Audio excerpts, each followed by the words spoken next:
কাতলা বা পোনা মাছ যখনই বাড়িতে আসে তখনই হয় না হলে ঝাল, না হলে কালিয়া, না হলে দই কাতলা।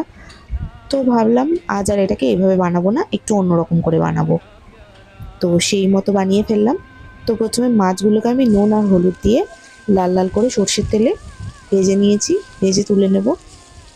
এবার কড়ার মধ্যে একটু কালো জিরে ফোড়ন দিয়ে তার মধ্যে দিয়েছি পোস্ত বাটা, পোস্ত আর কাঁচা লঙ্কা।